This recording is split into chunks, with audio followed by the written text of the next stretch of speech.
আমরা 10 বছর ধরে আন্দোলন চালাচ্ছি যে ওয়াক্ফ সম্পত্তি আপনার বার করতে হবে, লুটে রাখা যারা রেখেছে ইললিগাল ভাবে যারা অকুপায়ার তাদের হাত থেকে নিতে হবে।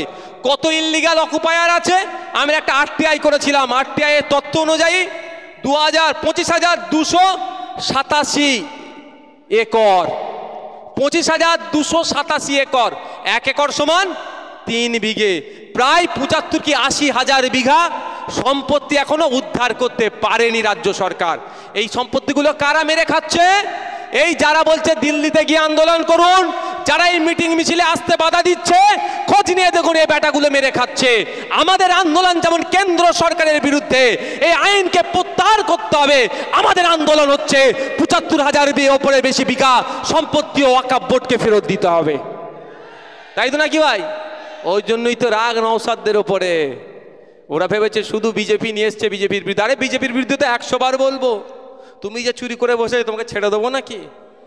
আমি আমার গল্প শোনাচ্ছি নি, আরটিআই আমরাই করিয়েছি আমাদের টিমকে দিয়ে তার তত্ত্ব। আমি কয়েকটা জায়গার কথা বলছি। টিপু সুলতানকে চিনতে কেউ বাকি আছেন নাকি? বিখ্যাত মানুষ, লড়াকু, তার ইতিহাস আমরা জানি না নাকি? যদিও ভুলিয়ে দেওয়া হচ্ছে। টিপু সুলতানের পরিবারের 12 বিঘা জমি আছে। কোথায় জানেন? তা বলছি 51 সতীশ মুখার্জি রোড, 51/1 সম্ভবত সতীশ মুখার্জি রোড, টালিগঞ্জের ওখানে 12 বিঘা সম্পত্তি টিপু সুলতানদের পরিবারের আছে। সেগুলো কবরস্থানও আছে। কবরস্থানের উপরে বিল্ডিং হয়ে গেছে। কারা করেছে? এই ফিরাদ হাকিমরা যেই সরকারে আছে, এই সিদ্দিকুল্লাহ চৌধুরীরা যে সরকারে আছে, এই শওকত মোল্লারা যে সরকারের সাথে যুক্ত, এরা কবরস্থানের উপরে বাড়ি বানিয়ে দিয়েছে। এগুলো উদ্ধার করবেন না? এই উদ্ধার আমাদের করতে হবে। যখনই ওরা ভয় পাচ্ছে তো এই জন্যই এই আন্দোলন সংগঠিত করে বিজেপিকে যদি হাঁটু কেড়ে বসানো হয়, বিজেপির এই আন্দোলন করে যদি বিজেপি আইনকে প্রত্যাহার করে নেয়, এর পরের টার্গেট তো ওই কবরস্থানকে উদ্ধার করা। ওরা করে কামিয়ে খাচ্ছিল, ওদের চাপ হয়ে যাবে, ওই জন্য আন্দোলনটাই ভাঙতে চাইছে। আমি বলছি আপনাদের, কলকাতা পার্ক স্ট্রিট কত ভালো জায়গা, ভ্যালুয়েবল প্রপার্টি। ওখানে 12 একর 13 ছটক জায়গা, সরাসরি ওয়াকফ বোর্ড ওটাকে ম্যানেজমেন্টে আছে। ওখানে কি হচ্ছে? প্রাইভেট ডেভেলপারকে দিয়ে কি করছে? প্রাইভেট ডেভেলপারকে দিয়ে ডেভেলপমেন্ট করাচ্ছে। মানেটা কি? ক্ষীর খাবে অন্য জায়গা থেকে।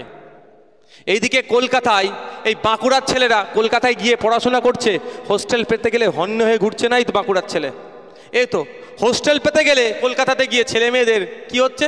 পাচ্ছে না। ওই ওয়াকফ সম্পত্তির উপরে হোস্টেল করতে পারতো তো ভাই, সব লুটে নিচ্ছে। আমি বিধানসভার মধ্যে বলেছি, এখানেও বলছি যে আমাদের রাজ্যে বিধানসভার মধ্যে তৃণমূল কংগ্রেসের এমন অনেক এমএলএ আছে, অনেক মন্ত্রী আছে, অনেক এমপি আছে যারা ওয়াকফ সম্পত্তি লুটে খেচ্ছে। সেগুলোকেও আমরা সময়ের সাথে বার করব।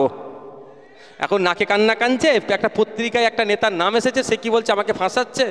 যে পত্রিকা ছেপেছে তার বিরুদ্ধে মামলা করছে না কেন ভাই?